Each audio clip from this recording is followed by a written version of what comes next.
Hey guys, Rob with Tactical Garage here. We are getting ready to drop the fuel tank and put in the ZL1 in-tank pump here. And so we will kind of record as we go here and update you on the progress. You can see the tank is up here, and part of that we are going to have to drop the exhaust, obviously, to get the tank down, because the tank's actually a two-sided tank here.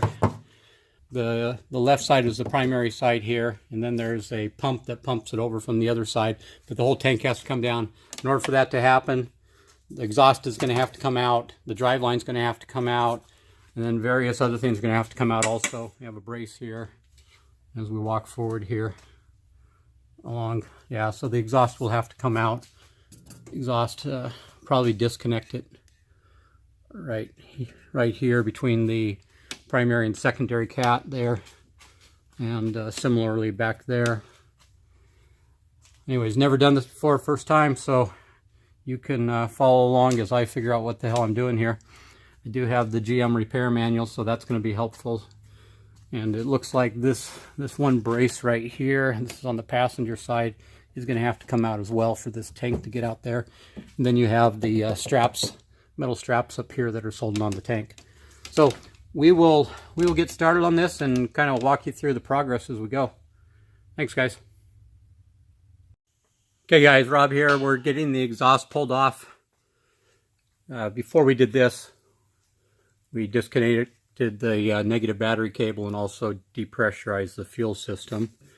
And so I'm going to walk you through back to front here on what I've done to remove the exhaust. So this is the back of the exhaust right here, and there is a, let me see if I can get it in there. So there's a bracket up in here that holds the exhaust in the back, and then up in there you can kind of see them there. There's a couple bolts that come off there, and that releases that back bracket there. So you need to do that on each side. There's a wire there in the back that needs to, a clip that needs to come off there. And as we move forward here on the exhaust, you can see that we have a second bracket here, rubber bracket that holds up in here,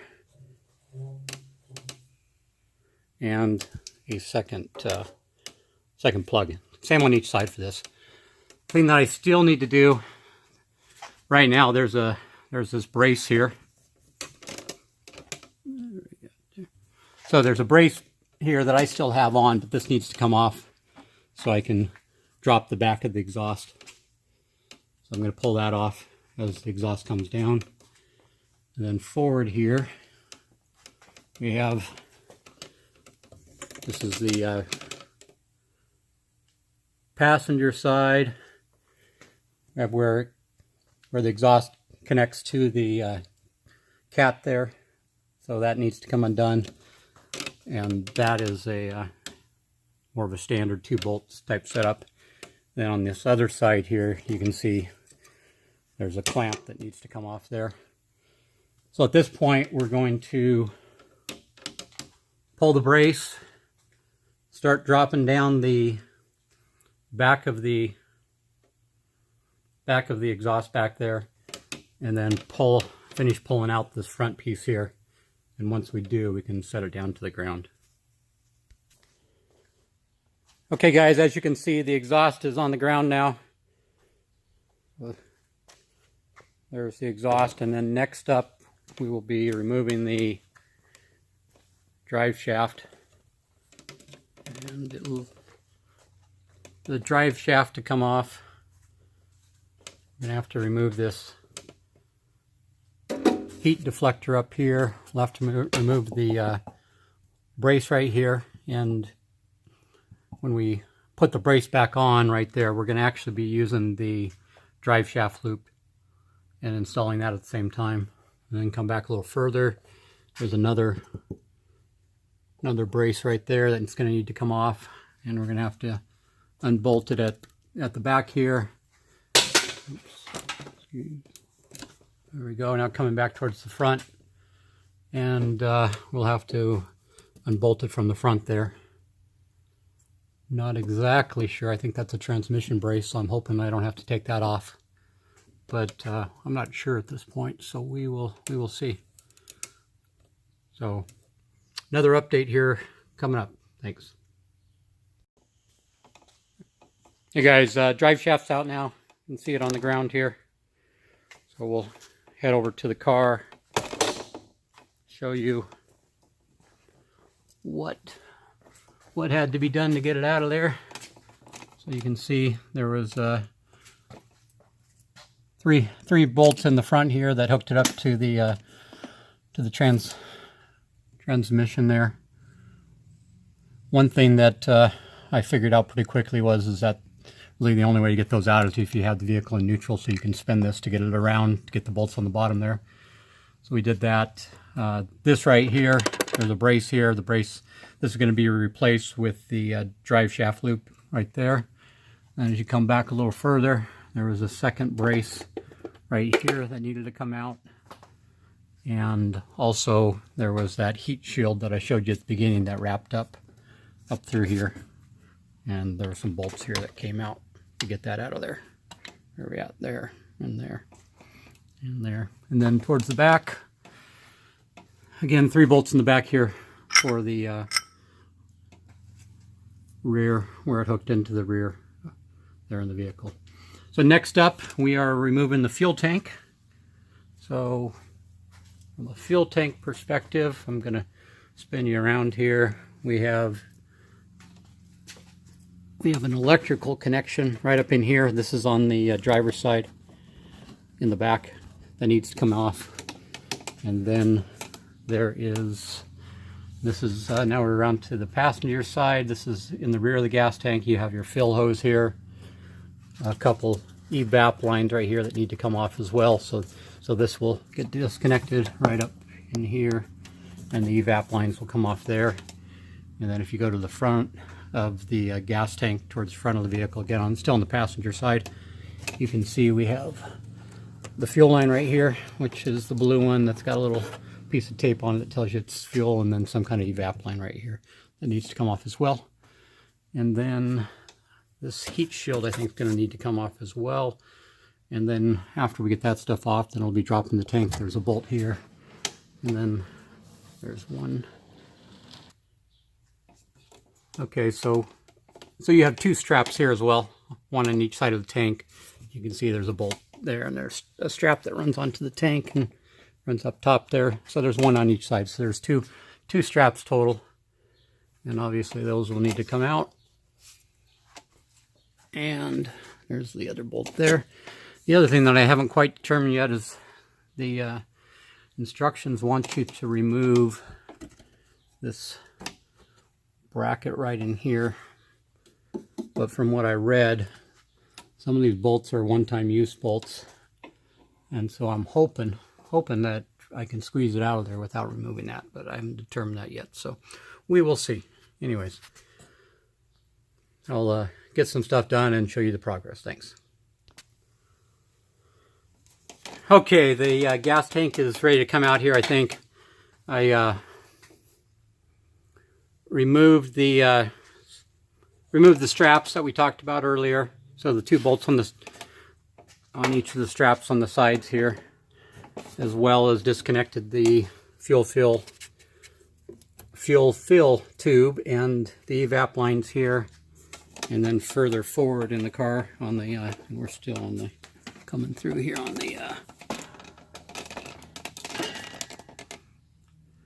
the driver's side, you got the gas line and evap line there as well, I believe. So the one thing that I did that I wasn't sure I was going to do is there's this rear bracket back here, and I ended up taking out the 2 back bolts here, which allowed me to press it over, and I think I can slide the tank by it now, but I did not remove the back bolt there. I think both of these bolts back here are torque to spec bolts that are supposed to be replaced. So I'll have to try to find some replacements for that. I didn't want to have to get them all, so I didn't actually, the rear furthest one there I didn't actually take off. So the other thing is there's these lines that run down here back to the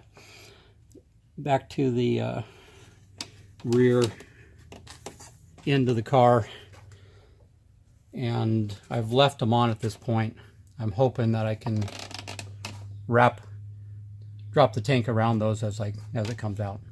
So anyways, okay, there it is. Fuel tank is out of the car now, and we are ready to proceed on. You can see that's where the in-tank pump is, right there. We'll need to remove this, I think it's an evap line, disconnect the electrical, and then this is a fuel line that runs to the front of the car. So we'll need to disconnect that, get this bracket out and get it pulled out. Once we do that, we'll get a comparison of the two side by side for you. And before I put it up in there, I have a little bit of gas in there. I'm guessing less than 2 gallons, but I'm going to siphon everything out. It'll just be easier to lift it back up in there with it completely empty. To get it out of there, I was able to have the lines that run back to the rear axle here, and I was able to feed it around these without actually taking them off. The other thing is the bracket, this rear suspension bracket here, right up in here.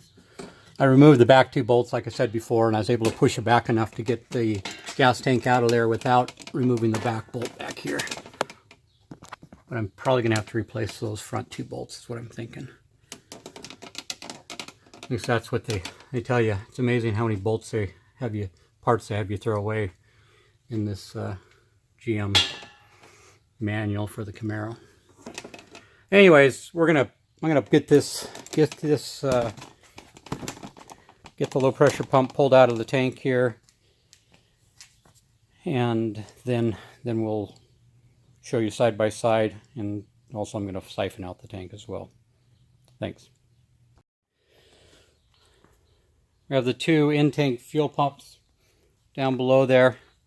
They're virtually identical. This is the LT1 that came with the 2016 Camaro SS, and this is the LT4. They look virtually the same, except for the model number on the top here, which is different between the 2. The one thing that you have to transfer over is you have to transfer the float over. So right here, we got the float right here. There's a couple of little tabs here that you have to push in and pull out, and then there's a plug that plugs into the top here, right next to the other one right there. So that's one thing that you have to do, is you have to transfer that over. Other than that, they look like they're pretty much plug and play. There are 3 hoses that are inside the tank there. There's a hose that plugs into here, which is, I believe, the evap line. And then there's the, let me get there. Let's come out. So hose that plugs in down here for the evap line. There's a hose that is, I believe, the main fuel line that plugs into here. And then there's a third hose, that's a transfer hose that transfers the gas from one side of the split tank to the main side.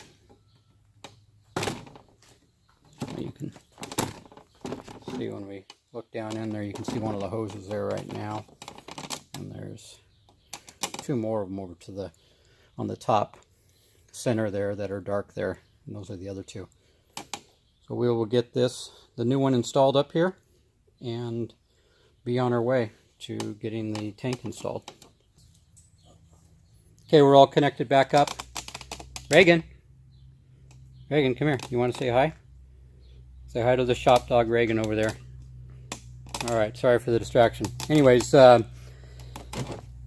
ZL1 in-tank pump is officially in there. We've got everything connected back up. Got the new washer in there. Got everything connected, the 3 hoses in there. And then connected on the outside, we have the electrical the fuel line and the vent line right there. And now we are ready to get the tank back in and get it hooked back up. Just another little distraction for you here. Look what just showed up on the doorstep there. Those are the Texas Speed headers with the high flow cat. So great timing for that. That will be the next install that we do. With the exhaust off right now, once we get this installed back in and get the driveline back in, then we are going to start on the headers. So good news there. Can't wait. Anyways, we will work on getting the tank installed and come back to you. Thanks. Okay guys, so the gas tank is back in. Everything's reconnected. We've got the fuel line connected, the vent hose and an evap line there connected, as well as the brackets for the gas tank as well. Then in the front here, going forward into the car, you have the fuel line that's reconnected, and also another, I think it's an evap type line there. Anyways, and then on the other side as well, we have the brace back in there, we have the heat shield back on it, and we have, that's blocking it there, and then there's also an electrical plug back here that's plugged back in, right up in there. There we go. There it is. The other thing that I got back in here is the drive shaft. So the drive shaft is back in as well.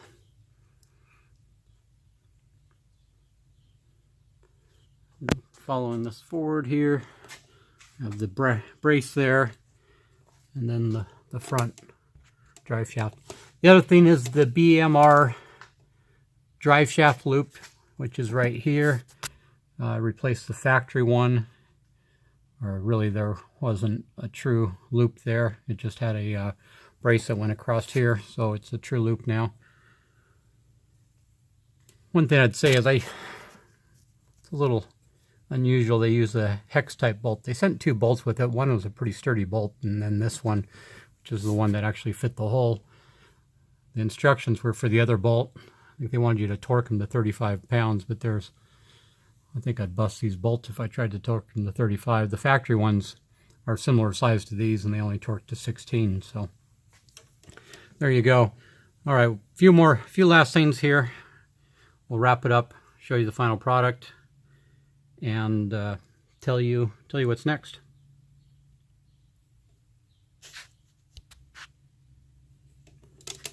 Okay, at this point we have the heat shield back in here, and then the brace here as well.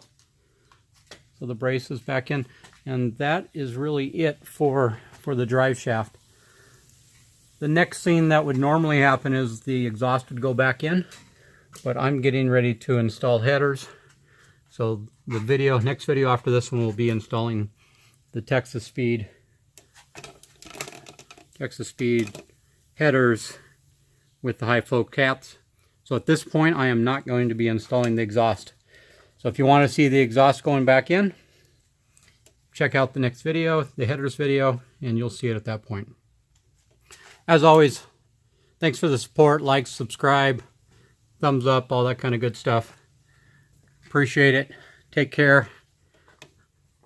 I'll be talking to you next installing headers. Thanks.